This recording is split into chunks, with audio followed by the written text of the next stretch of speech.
존경하는 한국행정학회, 정책학회, 경제인문사회연구회 회원 여러분, 반갑습니다. 국민의당 대통령 후보 안철수입니다. 오늘 저는 차기 정부의 국정 철학과 국정 운영 패러다임의 전환, 그리고 대통령의 책임 정치에 대해서 말씀드리려고 합니다. 저는 정치하기 전부터 왜 대통령의 공약, 심지어는 취임 선서의 내용까지도 지켜지지 않는지 생각해 보았습니다.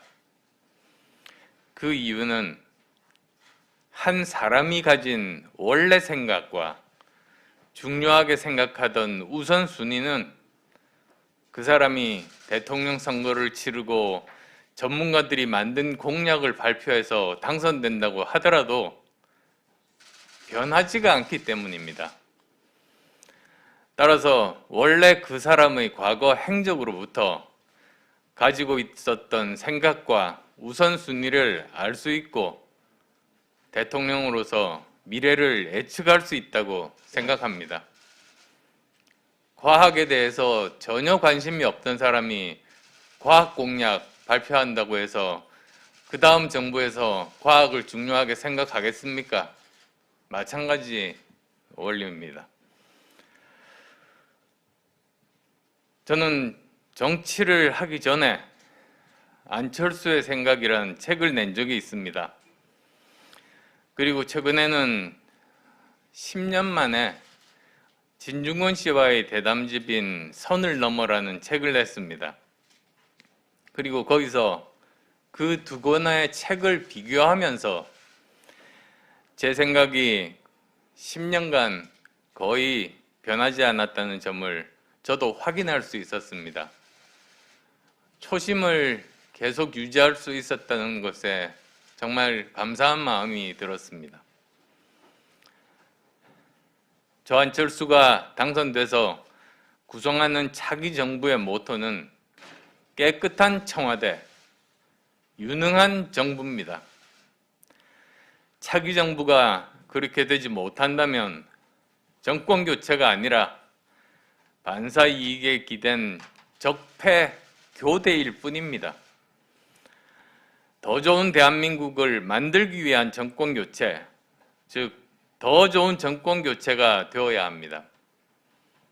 제가 닥치고 정권 교체가 아니라 더 좋은 정권 교체를 강조하는 이유가 여기에 있습니다. 그렇다면 첫째로 깨끗한 청와대는 어떻게 만들 수 있는가? 먼저 무엇보다도 대통령 자신과 가족들이 깨끗해야 가능합니다. 지난 4년 반 동안 이 정권은 내로남불이라는 신조어까지 만들어내며 우리 사회에 얼마나 많은 반칙과 특권, 편법과 기득권 간의 연결이 만연해 있는지 적나라하게 드러냈습니다. 국회 인사청문회 때마다 국민들은 좌절하고 분노했습니다. 대통령과 정권 핵심들이 깨끗했거나 깨끗한 사회를 지향했다면 그런 인사를 했겠습니까? 대통령과 가족들이 깨끗해야 기득권과의 결탁이 없고 청와대와 공직사회가 깨끗해지고 기득권의 저항을 뚫고 과감한 개혁을 단행할 수 있습니다. 개혁은 한마디로 기득권과 싸우는 겁니다. 그런 뜻에서 드리는 말씀입니다. 그래서 깨끗하지 못한 청와대는 늘 과거에 발목 잡힐 뿐만 아니라 미래를 지향할 수도 없는 겁니다. 87년 이후 한국 사회는 오랫동안의 이념 정치 과잉과 진영 정치에 갇혀왔습니다. 패거리 정치가 조직 온정주의와 결합하고 기득권화되면서 개혁 의지는 물론 국가 미래에 대한 청사진조차 없습니다. 오직 시대의 요구와 국민이 바라는 변화와 개혁에 매진하려면 청와대가 기득권과 관계없어야 하며 대통령과 가족들이 깨끗해야 합니다. 조금 더 덧붙여서 말씀드리자면 깨끗하고 도덕적인 대통령과 청와대는 국격과 국민 자존감의 문제이기도 합니다. 깨끗한 대통령이 일도 잘할 수밖에 없습니다. 저는 기득권에 빚진 것이 없어 그 어떤 후보보다 비리에 단호할 수 있기 때문입니다. 둘째, 청와대 정부라고 불릴 정도로 비대해진 청와대로의 권력 집중을 분산하고 비대해진 청와대 비서실 규모를 반으로 줄이는 겁니다. 현 청와대 비서실 직원만 443명이고 예산만 899억 원에 달하고 있습니다. 이것을 반으로 줄여야 합니다. 작은 청와대가 깨끗한 청와대를 만들 수 있습니다. 어떤 조직이든 방만한 운영 속에 무능이 있고 권력이 한 군데 집중되면 그리고 견제가 없으면 고인물이 썩어가듯 부조리의 싹이 자라게 되어 있습니다. 하물며 비대해질 대로 비대해진 청와대 비서실, 안보실, 정책실이 내각과 공공기관에 얼마나 많은 위세를 부렸겠습니까? 그동안의 제왕적 대통령제의 폐해는 제도와 법 이전에 비대한 청와대에서 시작되었다고 해도 과언이 아닙니다.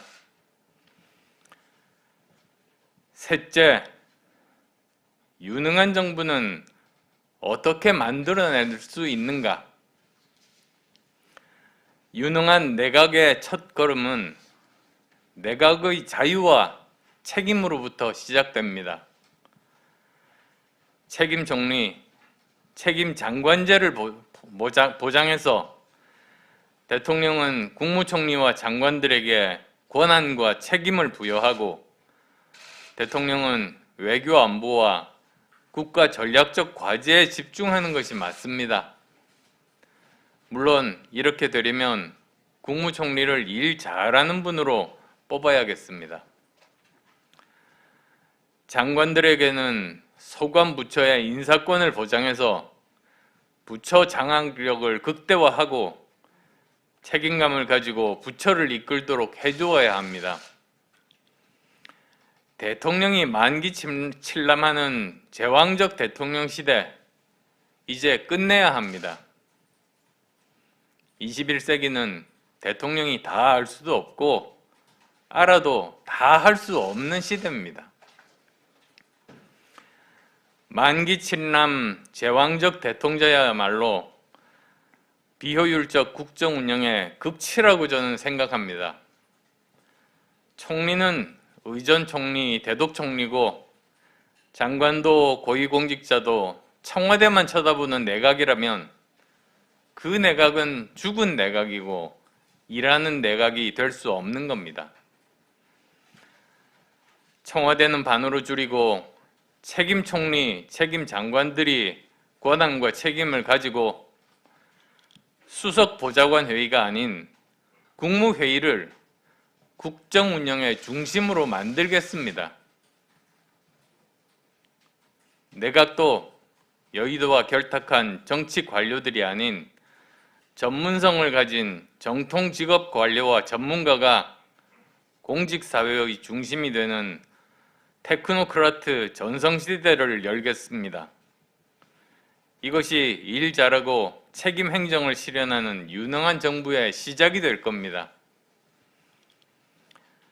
넷째로 정부와 공공기관의 군사를 빼겠습니다. 이 정권은 집권하자 17만 명의 공무원 수를 늘리겠다며 그동안 10만 명이 넘는 공무원을 증가시켜 왔고 그 비효율과 부담은 고스란히 국민의 몫이 됐습니다. 비대한 청와대도 문제지만 비대한 내각도 비효율적이기는 마찬가지입니다. 정부, 공공기관, 지방자치단체 모두 지속 가능한 국가 전략 차원에서 객관적인 조직 경영 진단을 받고 슬림하고 스마트하게 일하는 정부 조직으로 변화하고 혁신해야 합니다. 저는 집권하면 즉시 중앙정부와 공공부문 및 공기업 전체에 대한 조직 경영 진단 방안을 강구하고 합리적이고 효율적인 구조개혁을 시작할 것입니다. 지금 제가 드리는 말씀 역시 공적연금 개혁처럼 표를 얻는 게 아니라 득표에 불리한 약속이라는 것 잘 알고 있습니다. 그렇지만 표를 위해서 진실을 피해가고 해야 할 개혁 과제를 외면할 수는 없습니다.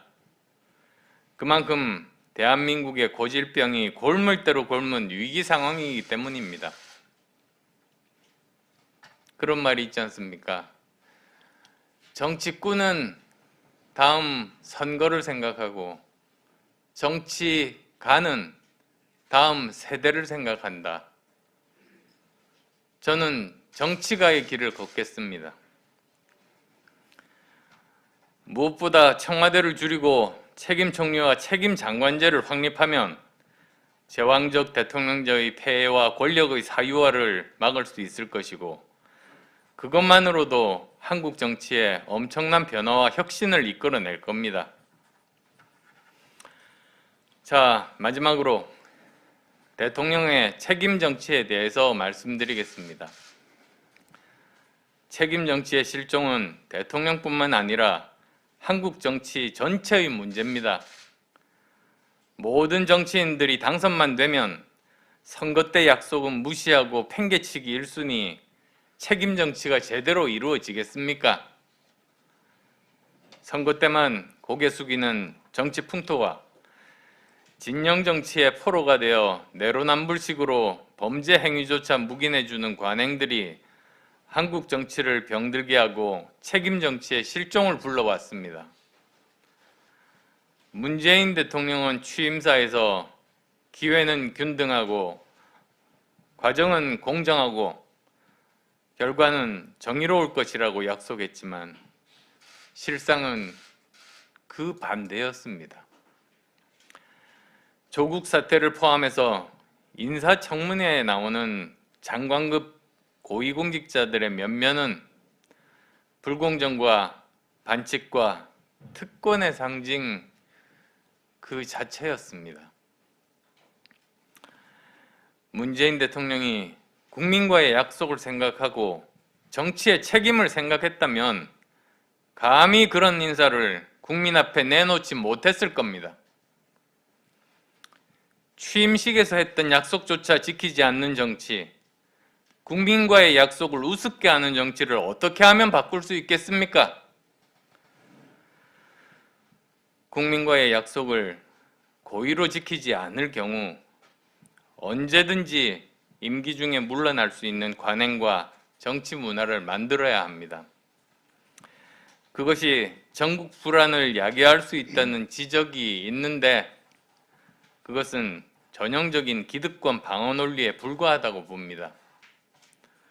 오히려 책임지는 정치 문화가 정착되면 정치 자체가 근본적으로 개혁되고 미래 정치로 전환될 수 있을 겁니다. 그래서 저는 지난 11월 1일 출마 선언문에서 당선되면 임기 중반에 재평가를 받겠다는 공약을 내걸었습니다.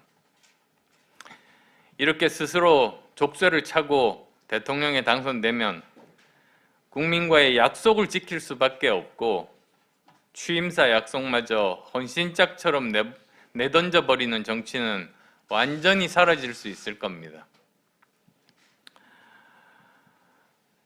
저는 당선된 후 임기 중반에 여야가 합의하는 조사 방법으로 국민의 신뢰를 50% 이상 받지 못하면 깨끗하게 물러나가겠습니다. 아울러 오늘 이 자리를 통해 다른 모든 대통령 후보들도 중간평가 약속을 권고합니다. 이 정도의 자신감이 없다면 대통령 후보로 나서지 말아야 합니다. 무엇보다 책임 정치, 약속을 지키는 정치는 독선과 아집의 국정 운영 행태를 극복하는 계기가 될 겁니다.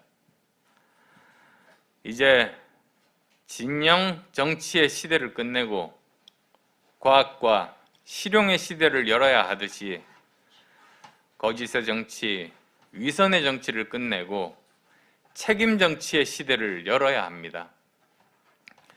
저는 당선되면 중간평가 통과를 위해 죽을 각오로 일할 것입니다. 그러면 정치도 국정 운영도 바뀌지 않겠습니까? 오늘 제가 다 말씀드리지는 못했지만 오늘 드린 말씀 외에 한국 정치와 국정 운영의 패러다임을 근본적으로 바꾸기 위한 여러 생각들을 다듬다가 여기 왔습니다. 그리고 다음 주 설날 전에 신년 기자회견을 통해서 제가 가진 정치개혁에 대한 계획을 국민께 말씀드리겠습니다. 오늘 많이 부족하지만 평소 제가 가지고 있던 생각 말씀드렸습니다. 경청해 주셔서 감사합니다.